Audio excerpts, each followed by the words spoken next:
Coletivo Bancada do Livro, Coletivo Bancada do Livro. Estamos aqui com mais um vídeo do nosso Coletivo Bancada do Livro, aqui do nosso debate público. A gente sempre tem colocado aqui no nosso canal um vídeo sobre questões que a gente acha importante para estabelecer debate. E sempre está comigo aqui o Serginho, o Cipriano. Vou chamar aqui para saudar aqui o pessoal. Fala aí, ô Cipriano. Olá, Isaldir, Sérgio, amigas e amigos do Coletivo Bancada do Livro. Aqui, gratidão mais uma vez, a gente está aqui para debater temas da nossa realidade, para dar contribuição aqui por esse canal, para melhorar o lugar em que pisamos. Serginho, saudar aí o nosso pessoal aí. Cipriano, Isaldir, o povo que nos assiste. Hoje é um dia singular, é muito importante, porque o Supremo deu um voto de 8-3, inclusive o cara que o senhor Luiz Inácio colocou lá, o Cristiano Zanin, votou pelo retrocesso, é muito bem que se entenda isso, com não tornando crime mais o porte de pequenas quantidades da cannabis. Isso é de fundamental importância, que acaba com a hipocrisia. O professor Edilson, eu quero muito lembrar que ele sempre, nos programas, quando eu ia na sexta-feira, fazia esse debate. Então, é importante, e eu estou com essa camiseta verde, professor Edilson, por esse símbolo, tá certo? Que acho que é uma vitória contra a hipocrisia. Muito bem lembrado, né? E aqui a gente sempre, nos nossos debates aqui também, a gente sempre tem mostrado que como que essa estrutura do Estado, né, sempre que vai estar criminalizando os pobres, principalmente os negros, né, e essa questão da maconha do usuário, estabelecer critérios para o usuário ou não, também é um processo, eu acho que é um passo adiante, uma vez que os dados que eles têm mostrado aí, 40% das pessoas que estão presas no Brasil pelo porte de 25 gramas, de até 25 gramas de maconha. Então, isso também é uma repercussão aí, social bastante importante. Acho que isso também a gente tem que estar lembrando disso. Pois bem, o nosso debate público de hoje, nós vamos fazer esse debate aqui. Mau uso do fundo eleitoral, exemplo e consequências. Lembrando que o fundo eleitoral ele vem de uma conquista, né, para os partidos políticos, para que não fosse substituísse, né, as contribuições das empresas. Durante muitos anos, as contribuições das empresas trouxeram muitos problemas aí para o processo eleitoral, realmente aí os partidos, os candidatos, né, ao invés de ter fidelidade ao país, fidelidade ao Congresso, passava a ter fidelidade às empresas. Então, foi um avanço, né, a proibição das empresas de investir, e aí cria-se o fundo eleitoral. As polêmicas com relação ao valor, né, esse ano agora de 2024, nas eleições municipais, são quase 5 bilhões de reais que os partidos terão à disposição só para a campanha eleitoral. Lembrando que existe outros recursos também que os partidos recebem anualmente. Então, isso é uma questão importante que a gente está debatendo e mostrando também como que a dificuldade, né, que é também fiscalizar esse recurso. E uma outra questão também que a gente tem observado diante dessa questão aí do mau uso é que muitas siglas, muitos partidos, né, utilizam de subterfúgios e esquemas, né, para poder desviar os recursos. A gente vai tentar falar isso. Nós vamos estruturar aqui a nossa conversa, né, em dois momentos aqui de mostrar como que esse processo ocorre, ou seja, o que é esse fundo, né, como que ele é distribuído, e depois a gente vai partir para mostrar aqui o exemplo de mau uso. Né? Nós vamos utilizar aqui como exemplo o PROS de 2022, que utilizou os recursos aqui de forma indevida e está atualmente até com o seu presidente preso. Então, essa que é a que nós vamos utilizar aqui para fazer esse debate. Pois bem, inicialmente vamos mostrar aqui como é que é então organizado esse processo. Bom, os critérios de distribuição do Fundo Especial de Financiamento de Campanha. Então, é o nome dado pelo TSE. Então, é um processo que ele não ocorre todos os anos, só ocorre em processo durante o período eleitoral. Esse ano nós temos que lembrar que é para as eleições municipais. Pois bem, a distribuição tem dois critérios básicos, né? Como está colocado aqui. 98% ele é assimétrico, né? E a distribuição simétrica é 2%. Então, todos os partidos existentes no Brasil legalmente, eles recebem 2% do fundo. Se hoje é 4 bilhões e 900 milhões, vai dar aí 3 milhões e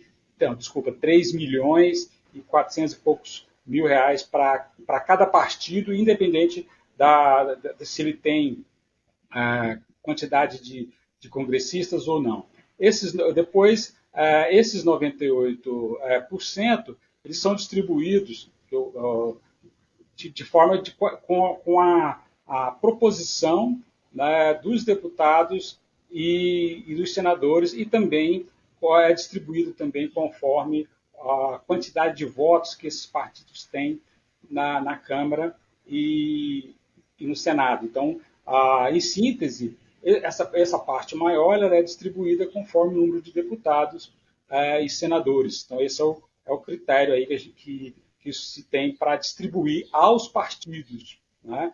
Agora, os partidos também precisam observar critérios para fazer essa distribuição interna, né? Que é a questão das mulheres, que é a questão de raça. Então, é necessário também que esses candidatos também obtenham recursos, né, para poder garantir a sua campanha e que eles possam também disputar de forma mais competitiva com os demais candidatos. E aqui, dentro dessa questão, aqui como foi distribuído em 2022. Por que nós colocamos 2022 aqui? Exatamente porque o exemplo que nós vamos dar de mau uso é exatamente 2022. Então, observa aqui que em 2022, quem mais recebeu foi o União Brasil. Na época, tinha acabado de fazer uma fusão, né? Lá, que era com os democratas e tal, fez uma fusão e ficou um partido grande na época. E segundo o PT, depois o MDB, PSD, o PP, PSDB e o PL também, daqueles dos que mais receberam. À época, o PROS, que é o que nós vamos usar aqui como exemplo, aqui por essa planilha aqui, está com 91 milhões. Então, aqui só para a gente mostrar que não só é muito dinheiro, né, mas pensar também que é uma campanha a nível nacional. Né? Então, a gente tem que pensar isso também. Né? A pessoa assusta aí com os bilhões, mas lembrar também que é uma campanha a nível nacional. Pois bem, inicialmente aqui, a gente sempre começa aqui com o Cipriano. Cipriano, gostaria do seu comentário inicial aí sobre a temática que nós vamos estar falando aqui e principalmente a importância aí do fundo, Cipriano. Então, Isaldir, Sérgio, amigas e amigas do Coletivo Bancada do Livro, primeiro até agradecer a oportunidade por essa iniciativa aí do canal do Coletivo Bancada do Livro em trazer essa temática nesse momento em que os municípios brasileiros estão se organizando para participar das eleições de 2024, né? Lembrar aqui, já como frisado por vocês ao dia, a importância desse financiamento público de campanhas eleitorais e o debate que tem sido feito, né, pela sociedade de um modo geral e também pelos partidos políticos, os mais interessados e as pessoas que estão no mundo da política de forma institucional, né? Deputados, os políticos da comunidade política de forma geral, observar que qual que é o propósito do financiamento público de campanhas eleitorais. Primeiro, era estabelecer a desvinculação na forma de faturamento antecipado, né, e compromisso posterior que o sistema eleitoral de financiamento de campanhas eleitorais por pessoas jurídicas, empresas, era essa a dinâmica. A empresa que financiava esse ou aquele candidato ou aquela candidata cobrava a fatura posteriormente no exercício do cargo. Isso retirou um pouco essa vinculação, mas não ainda 100%, porque continua tendo o sistema de financiamento de campanhas eleitorais no Brasil ainda é misto. Tem uma parte de pessoas físicas que continua tendo aí ainda uma grande quantidade de aporte de recursos por meio de pessoas empresárias, né? Então ainda tem essa disparidade. E um dos critérios desse fundo era estabelecer uma certa igualdade de participação do processo eleitoral entre os partidos políticos. Nós vimos aí que o valor, pelos critérios de distribuição, tanto é que, mesmo tendo sido aprovado pelas pequenas reformas, o desempenho partidário, que retira o partido que não alcança esse desempenho partidário a possibilidade de receber fundo partidário, não retira de receber o fundo eleitoral, que é uma garantia para a participação do processo eleitoral. E quando se vê, vai ser no momento posterior aqui desse debate hoje, quando se vê a distribuição, ainda é um critério desigual, porque não permite aos partidos de menor estrutura ter um aporte de recursos suficiente para custear sua participação no processo eleitoral. Daí que tem um debate ainda quanto à distribuição, nós vamos falar posteriormente, né? Se seria por cargo ou como se faz hoje por esses critérios que você até antecipou aí na apresentação do fundo. E para fechar aqui, a gente vê também ainda uma grande concentração em poucos partidos essa distribuição de recursos. Mas, inicialmente, deixar aqui que é uma boa iniciativa. Há, inclusive, no debate público, no debate político, no debate cotidiano, a proposta de que seja 100% de financiamento de candidaturas de eleições por recursos públicos, retirando essa relação com os recursos privados a partir de pessoas físicas, né? Que é o que se faz. Então, dá importância que seria a possibilidade de participação com estrutura de recursos pelos partidos políticos no processo eleitoral.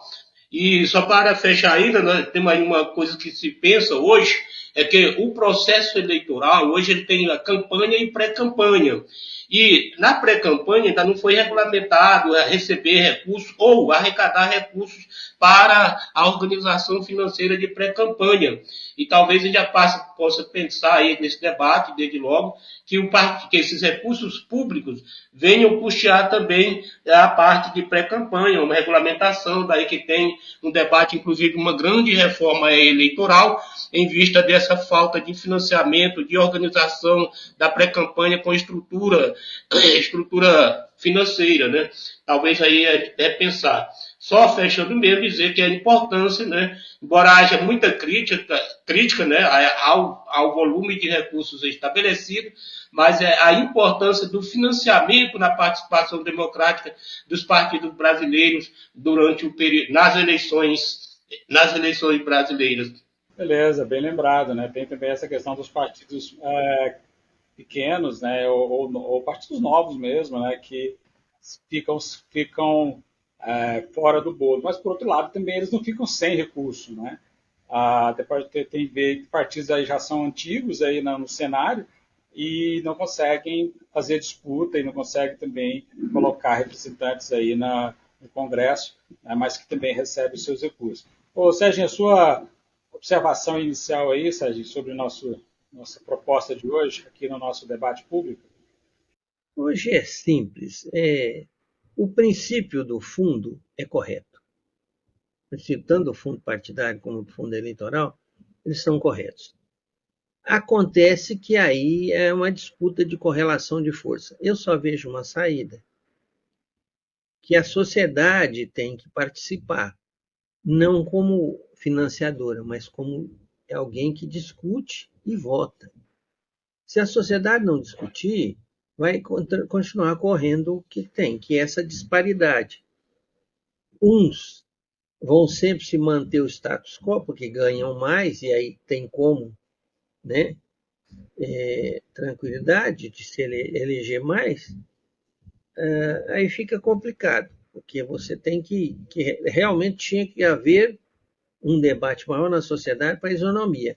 Não que aí a gente tem que tomar muito cuidado, porque a sociedade, quando vai discutir, ela não discute as alternativas, ela discute sim ou não. E aí, sim ou não é uma questão extremamente complicada, porque ela não evolui. Bem lembrado, né?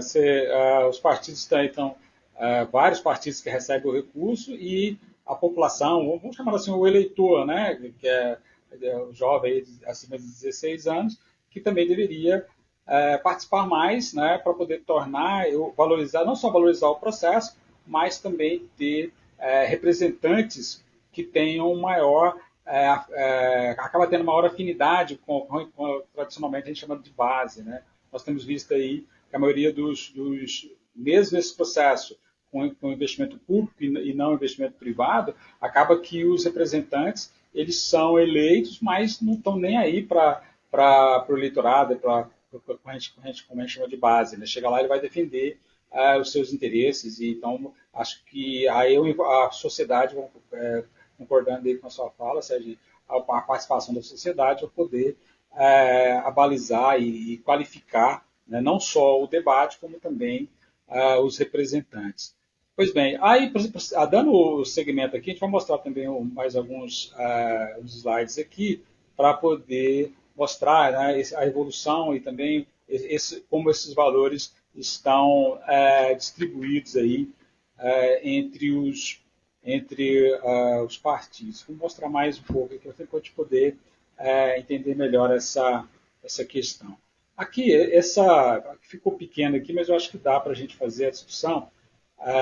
Esse aqui é do Poder 360, que é uma plataforma, um site, onde eles distribuíram, segundo os critérios deles, como que esses recursos agora de 2024, os 4 bilhões e 961 milhões, como que eles vão estar distribuídos, entre aspas, ideologicamente. Então, os partidos de esquerda, partido de centro e partido de direita.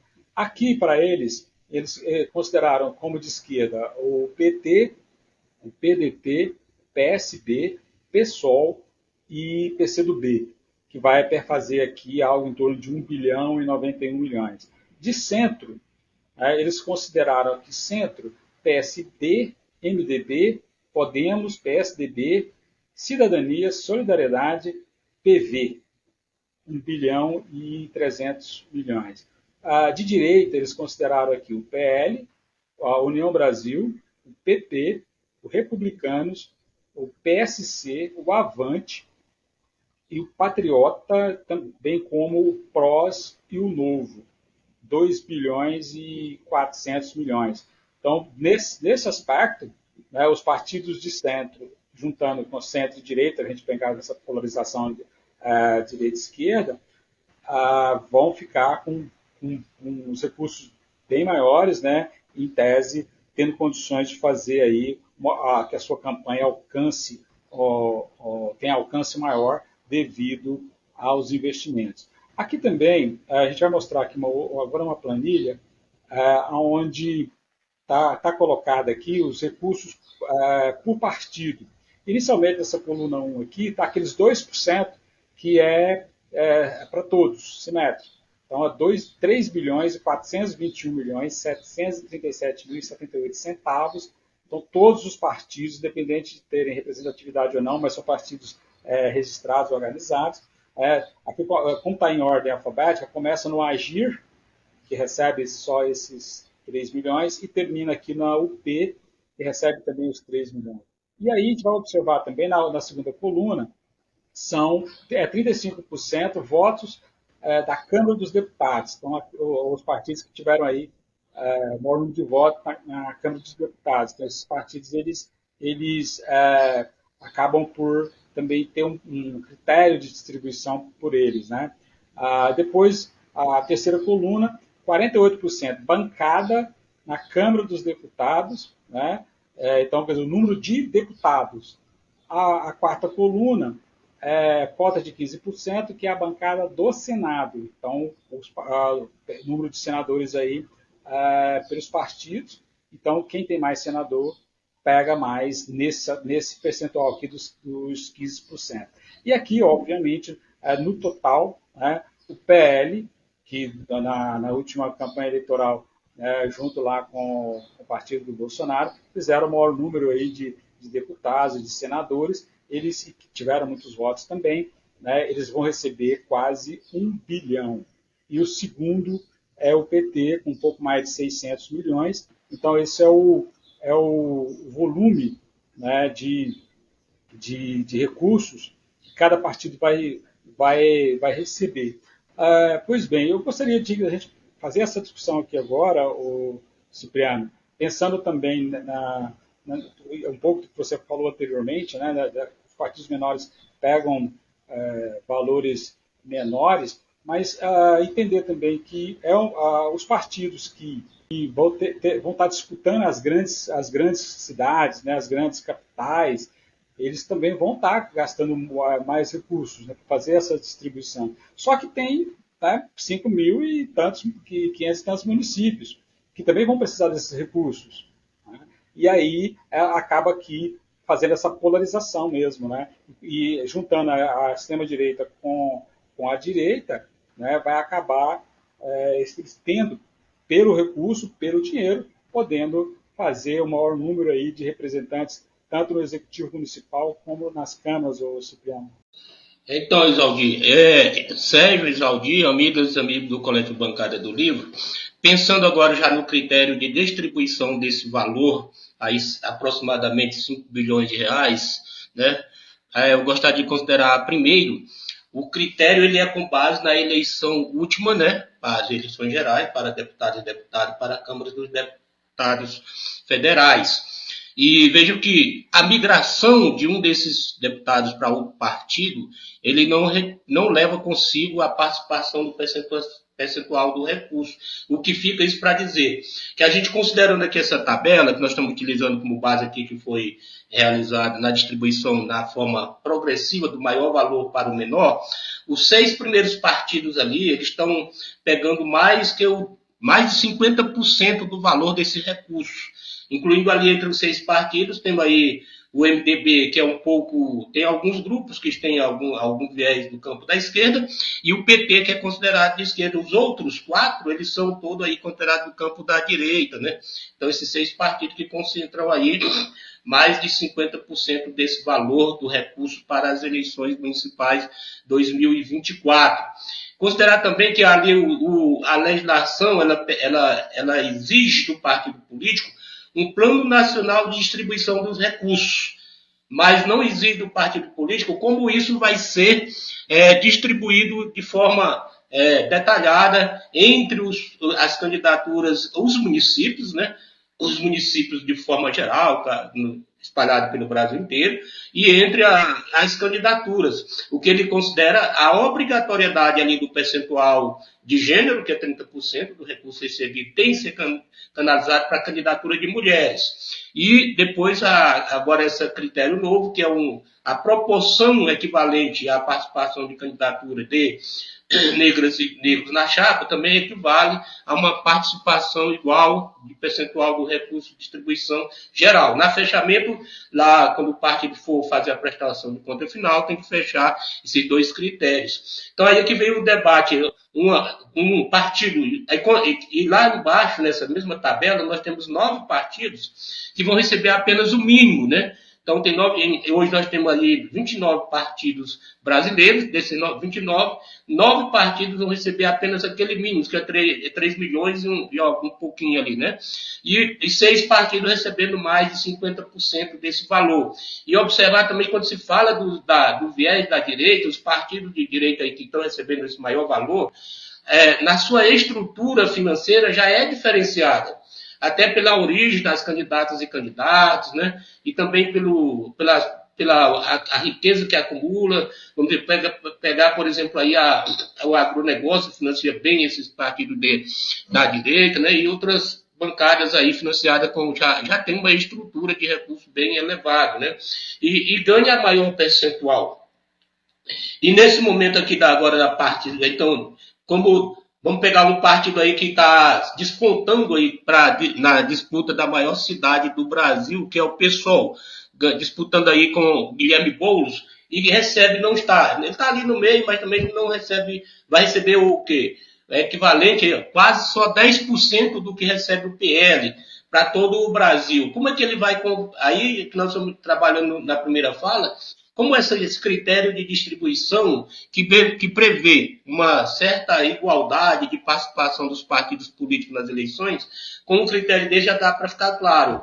Qual o ponto de vista da distribuição de recursos, há uma disparidade muito grande.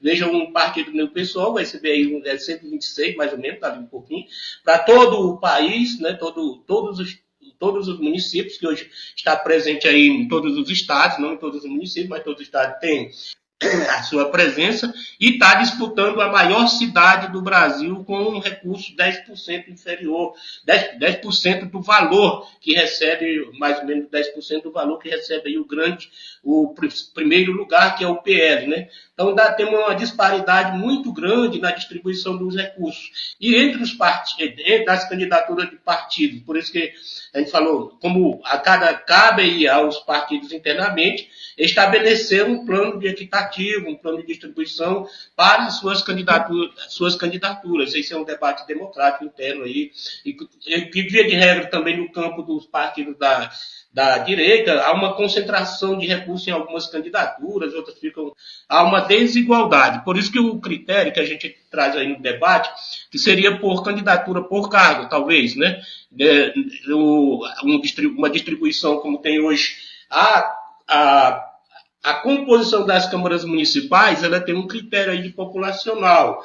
Talvez seja outro critério para aproximar dessa distribuição de recursos públicos da equidade, né, de participação das candidatas e candidatos majoritários, nesse caso, prefeitas e prefeitos, vereadores e vereadoras proporcionais nas eleições municipais, até porque as condições dos municípios no interior, elas são muito mais difíceis de arrecadação de recursos do que em alguns centros brasileiros, centros urbanos, né? Então, aí, como é que se trabalharia aí um critério de aproximação da isonomia de distribuição interna desses recursos, também de distribuição entre os partidos, a partir do critério que temos hoje, trouxe ali os percentuais, e que deixa bem claro, né, essa desigualdade ainda na distribuição dos recursos públicos do fundo eleitoral, o fundo de financiamento de campanhas eleitorais, fundo especial, como diz aí a legislação. Acho que é isso que a gente tem que ir caminhando aí para esse debate entre nós aqui. Beleza. Acho que essa questão que você colocou aí também, ela sempre é pano de fundo, né? Não querendo fazer contraponto, mas só para dar uma ideia, você citou o caso aí do PSOL, mas, por outro lado, também o PSOL vai ter o apoio do PT lá na cidade de São Paulo, né, o que pode, interesse deles, aumentar também os valores que serão investidos na campanha. Então, é isso aí, com base nessa questão, Serginho, que é uma outra dificuldade, né?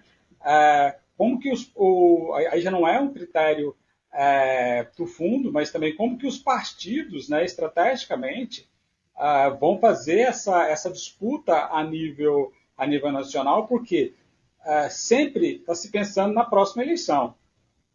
Então, estão falando agora na eleição para prefeito e vereador, mas também estão pensando na eleição para deputado, para senador, para governador, para presidente da República, que é a próxima eleição. Então, os critérios que os partidos vão estar utilizando para poder distribuir esses recursos nas suas bases, nos seus interesses.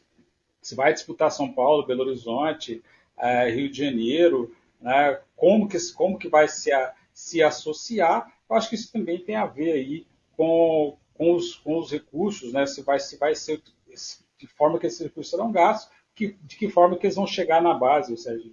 Deixa eu te dizer, às vezes a gente começa a mexer no doce e achar que as coisas estão muito complicadas. Não estão.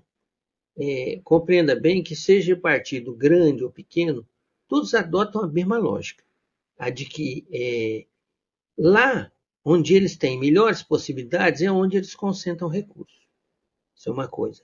Segundo, na verdade, tudo que está ocorrendo agora nas eleições municipais, de fundo, está tentando se fazer um debate, uma estrutura para a disputa de presidente da República. Imagine bem que é isso que está dando conteúdo. Mas não é isso que me incomoda. O que me incomoda é que a sociedade não participa nem do debate, nem da distribuição desses quantitativos. Que se a sociedade participasse do debate e compreendesse a importância dele, que a importância é fundamental, talvez, por exemplo, resolveria um problema que é essa disparidade de recurso. É impossível de você pensar que um partido que recebe 10 vezes mais do que o outro não vai ter condição de eleger mais prefeitos. Entendeu? Isso é impossível.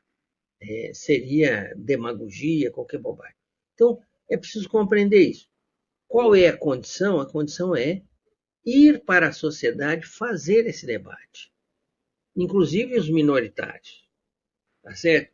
E eu vou até mexer numa ferida grande. Tem partido pequeno que não se interessa em eleger. Eles querem só crescer o partido. Entendeu? Não vou citar aqui, mas tem uma quantidade aí que faz isso. Que não participa objetivamente da disputa eleitoral. O que eles querem é crescer o partido deles. Eu preciso compreender isso também. Bem lembrado, né? Uma vez que os partidos também, principalmente os partidos da esquerda, eles estão muito ligados aí a uma base, né, que até pouco tempo era chamada de base sindical, né, que disputa sindicatos, disputa federações, quando não consegue disputar a federação, eles criam suas próprias federações, então há outros interesses aí também nesse processo, né, não é só necessariamente o processo eleitoral. E obviamente, também 3 milhões também não é de se jogar fora, né? Tanto é que você acabou de lembrar aí, nesses processos eleitorais aí, dificilmente eles se unem para fazer uma disputa, né? Então, aqui em Uberlândia mesmo, nós vamos ter aí partido que vai lançar só o candidato a prefeito. Então, assim, é exatamente para estar no processo, né? Justifica o investimento, mas mirando uma outra base. Da mesma forma que o pessoal da extrema-direita também, eles estão mirando eleger, mas também eles estão mirando em comunicar com a tal da base deles, né? Que é a base que eles conseguiram amealhar aí nos últimos 3, 4 anos, aí, 4, 5 anos, né? Que é o pessoal da extrema-direita, principalmente a base formada nas igrejas, aí, não só evangélica, mas também que é o forte. Então, eles também precisam de conversar com esse pessoal, às vezes independente de estar elegendo ou não os seus, no caso agora, né, vereadores e prefeitos. Para a gente poder, então, continuar aqui a nossa conversa, vamos agora, no nosso propósito, lá quando nós colocamos o nosso card, né, o mau uso do fundo eleitoral e também mostrando aí maus exemplos. E agora, recente, né, desse mês, o mês de junho, o grande mau exemplo aqui que surgiu, que é a situação aqui que apareceu agora, né, recente, que foi do PROS, né? Aqui é claro dizer que não é só o PROS que está nessa situação, né? Mas ficou, que é o que está na manchete aí, né? Líder do Solidariedade é incluído em lista da Interpol, porque ele foi nessa manchete aqui, né?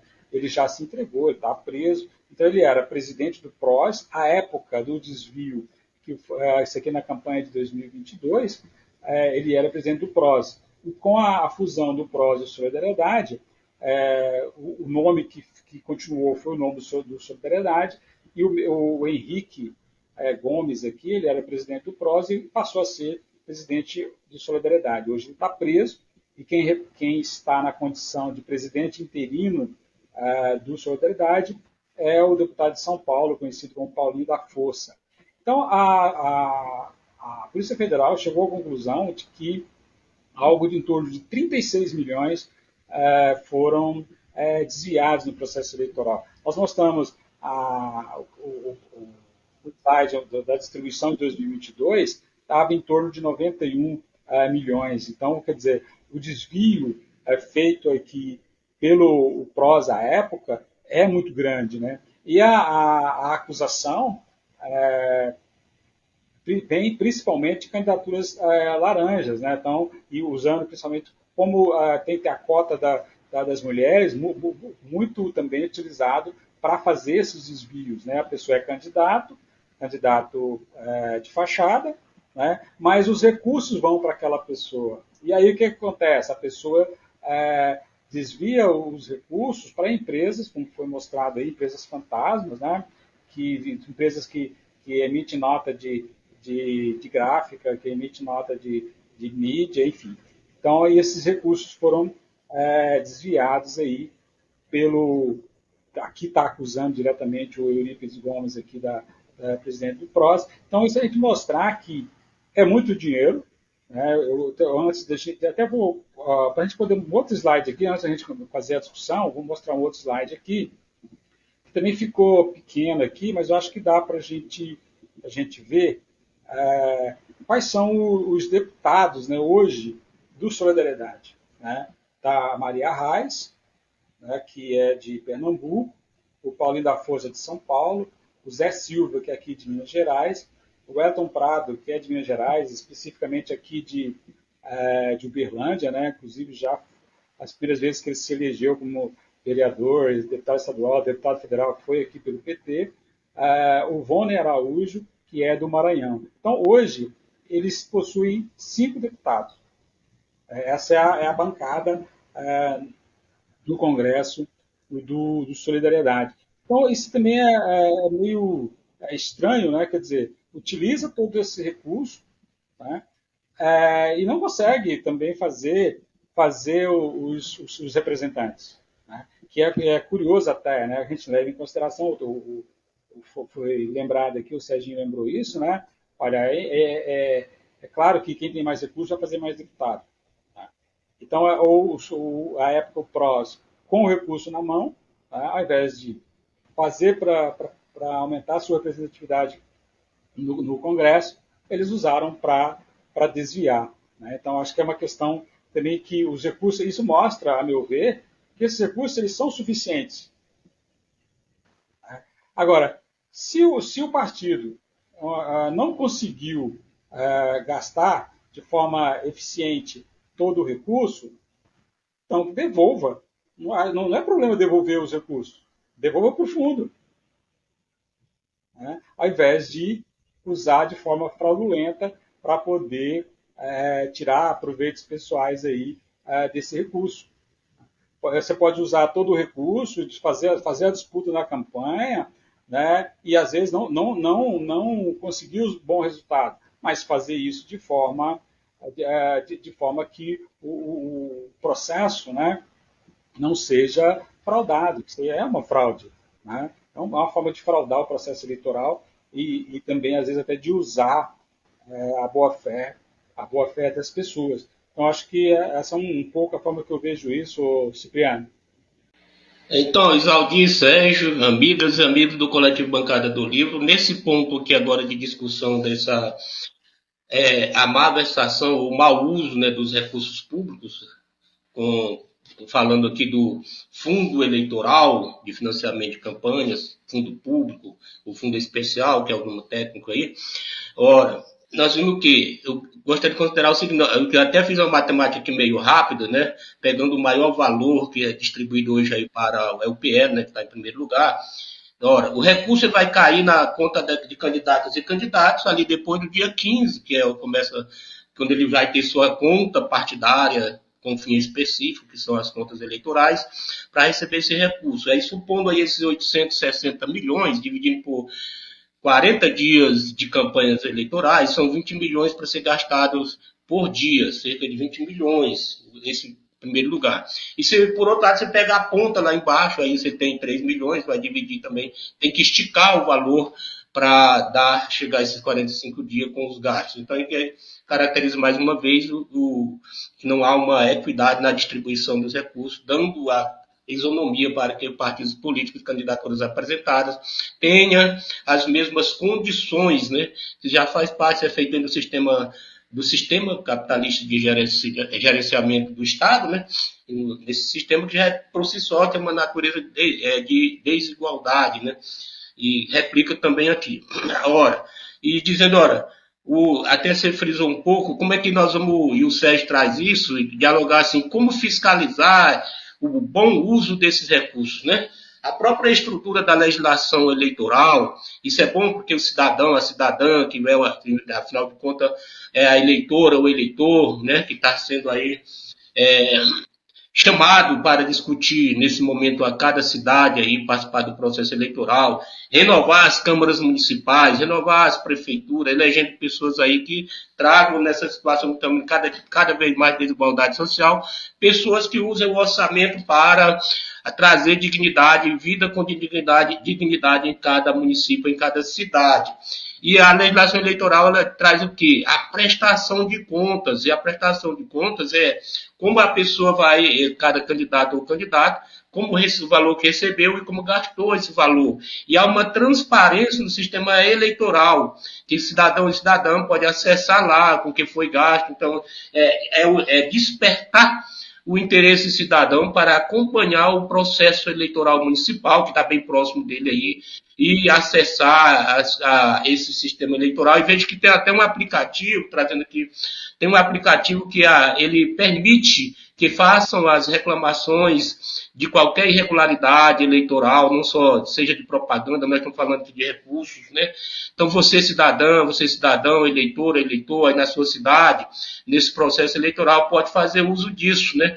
E tem os órgãos institucionais responsáveis por isso, o Ministério Público Eleitoral, os partidos políticos, as candidatas e candidatos também podem fiscalizar uns aos outros como estão sendo aplicados esses recursos, né? Então tem um conjunto de mecanismos que podem ser utilizados para a fiscalização do recurso que nós estamos dizendo aí que, afinal de contas, é coletivo, é da comunidade, é meu, é seu, é nosso, que estamos financiando essas pessoas que estão se apresentando aí para ocupar os cargos institucionais, cargos políticos eletivos, nessas eleições, vereadores, prefeitos e prefeitos. E por último, né, Exaldir, você trouxe uma coisa boa, que a própria prestação de conta diz o seguinte, que os recursos não utilizados, que se chama sobras, né, sobra de campanha, no caso do Fundo de Financiamento Público de Campanhas, deverá ser restituído para quem doou, ou seja, a União, né, para os cofres da União. E não é vergonha alguma, faz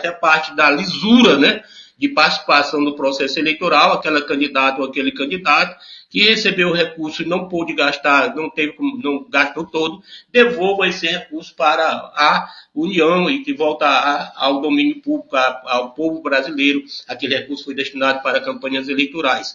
Eu acho que esse é um mecanismo necessário que a gente faça o bom uso e evitando, né? Evitando isso que nós vimos aí, que essa manchete que você traz aí, que veja só, é de 2022, somente agora que as pessoas responsáveis por esses desvios estão sendo chamadas para prestar conta à justiça. E observando, vejo que é tão grande, né? Era 90 e poucos milhões.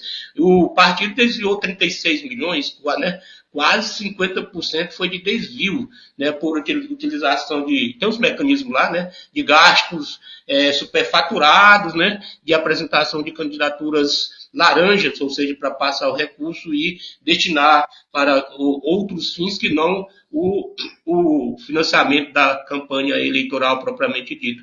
Então, são esses mecanismos que nós temos aí de acompanhamento cotidiano, né, dos gastos públicos em campanhas eleitorais, vindo desses recursos do fundo eleitoral, é um dos mecanismos. Mas eu deixo reforçando mais uma vez que há necessidade aqui nesse critério aqui de se estabelecer um período maior, né, talvez na pré-campanha já seja recebido de uma forma diferente esse critério que temos aí de recebimento num período bem curto de valores tão altos com a distribuição desigual, ele já facilita esse mecanismo, né, de alguma tentativa de desvio dos recursos recebidos, né? Então, e a saída é a fiscalização popular. Legal. Não, mas claro, você colocou várias questões aí que pode ser fiscalizado, né? Então nós estamos falando aqui, ô Serginho, que é indo aqui para a conclusão aqui do nosso vídeo, que é do mau uso do fundo aí. Nós estamos dando como exemplo aqui a situação lá na época prós, hoje solidariedade, ô Serginho. Se você mergulhar nos partidos de um modo geral, esses partidos grandes e de direita, geralmente você vê uma denúncia ou outra de mau uso. Reforço de novo, a justiça eleitoral por si só não dá conta. É preciso que a sociedade seja estimulada a fiscalizar e coibir esse tipo de atitude.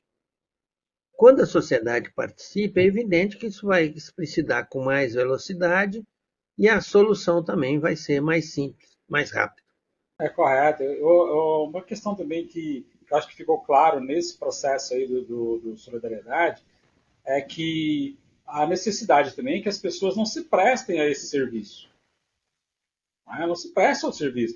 No caso aqui, o fio, né, ele foi puxado porque alguém foi lá e denunciou. Que era candidato na época, foi lá e denunciou o processo, e aí a polícia foi investigar. Então, quer dizer, as pessoas também que se propõem a ser candidato, eu sempre defendi que todo militante tem que ser candidato em algum momento, a vereadora, a deputada, enfim, eu acho que é necessário isso, mas que também a pessoa não se preste a esse serviço. Né? Quer dizer, a fiscalização, ela existe os processos de fiscalização, né? O sistema ele é fiscalizado, mas se a pessoa se propõe a participar de uma fraude dessa, né, também é necessário também que essas pessoas também não se coloquem à disposição desse tipo de processo. Bom, dessa forma aqui, o Sérgio e Cipriano, eu creio que nós conseguimos dar conta aqui do nosso propósito, fazer essa discussão do mau uso do fundo eleitoral e dar exemplos e consequências. Nós mostramos aqui inicialmente aqui os critérios, né, mostrando os valores que os partidos receberam à época dessa denúncia, os valores que os partidos receberão agora, né, também os processos aí para poder fazer a fiscalização. Acho que isso foi bem, nós conseguimos colocar isso de forma bem clara, né? Eu acho que colabora aí para, a gente sempre está pensando aqui no nosso processo de fazer o debate público, acho que colabora para isso. Nós vamos agora começar aqui pelo Cipriano, fazer aqui, Cipriano, as despedidas aqui, se tiver mais alguma consideração, né? Agradecer muito aqui a parceria do Serginho aqui, do Cipriano, um pouquinho mais esse vídeo. Então, Sérgio, agradecer aí a Isaldir, amigas e amigos do Coletivo Bancada do Livro, agradecer essa oportunidade para esse debate tão necessário nesse momento que nós estamos vivendo, que é a organização de municípios brasileiros para a participação no processo eleitoral. Dizer da importância desse debate aqui, como a gente traz, não no sentido de fazer a crítica pela crítica, no sentido de extinguir o fundo, mas reconhecendo essa iniciativa de que haja uma forma de estabelecer uma certa igualdade de condições dos partidos políticos participar do processo eleitoral, mas reconhecendo que a esse critério precisa, esse mecanismo precisa ser aperfeiçoado, né? Daí que vem, como trouxe o Sérgio bem no início, né? Dizer se quer ou não quer, sim ou não. Não, estabelecer o debate. Foi uma boa iniciativa, você vê, além do processo eleitoral amadureceu bastante, retirando o financiamento como nós falamos inicialmente, pela fatura, né? A fatura agora para cobrar depois, que era o financiamento privado por empresas, isso foi tirado, mas não poderia ficar sem algum mecanismo de participação do processo eleitoral, que se encontrou o Fundo Especial de Financiamento de Campanhas, né? Os critérios estabelecidos aqui merecem crítica, mas merece ser aperfeiçoado esse sistema, e é tanto que alguns partidos políticos fazem debate precisamente, estabelece aí a discussão pelo financiamento 100% público, que tirando aí, inclusive, essa parte ainda tem, que é o empresário, a pessoa física, que muitos empresários entram ainda numa grande contribuição, e caracterizando ainda uma certa relação espúria. E isso vai estabelecer o quê?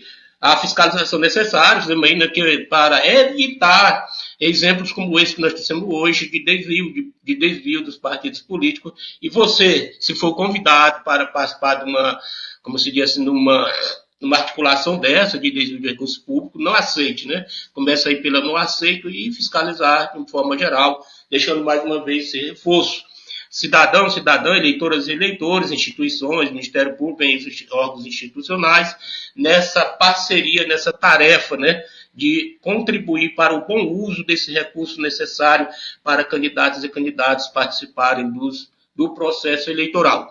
E agradecer aí mais uma vez, deixando aí um abraço fraterno, a necessidade de construção de solidariedade entre nós e a esperança de que, com o aperfeiçoamento desse sistema, haja a aproximação do que se diz da equitativa, a justiça equitativa, na participação de partidos políticos no processo eleitoral, que, pelo critério atual, está expressa uma profunda desigualdade entre os partidos políticos nesse momento. Muito bom. Serginho, suas considerações finais aí, as despedidas, por favor. Não jogando água na sopa, mas dizendo o seguinte, Cipriano, meu amigo, infelizmente, envolveu o recurso, a sociedade capitalista ela é corrupta na sua origem, então dificilmente a gente vai conseguir ter o processo puro, mas acho que é possível melhorar à medida que a gente começa a estimular a participação do povo. E volto a dizer, a justiça eleitoral não é capaz de dar conta desse processo sozinho, porque hoje a justiça eleitoral é que pega o prestar conta e está tudo bem, e a sociedade não sabe quanto recebem os partidos, provavelmente ela não concordaria, mas aí tem que fazer um debate bem feito, que é aquilo que eu disse no começo. Não dá ser sim ou não. Tem que fazer um debate mais estruturado e melhor organizado. Um abraço, Aldir. Um abraço, Cipriano. Beleza, acho que é isso mesmo, né, Serginho? A gente também está aqui tentando dar nossa contribuição aqui na ampliação desse debate. Agradecer muito aqui as pessoas que nos acompanham, que assistem aqui o nosso vídeo, que assistem a nossa programação ao vivo aqui no Coletivo Bancada do Livro. Lembrando que nós temos programação ao vivo de segunda a sexta e agora também, eventualmente, ao sábado. Então, agradecer muito aí a todos e todas. Coletivo Bancada do Livro, Coletivo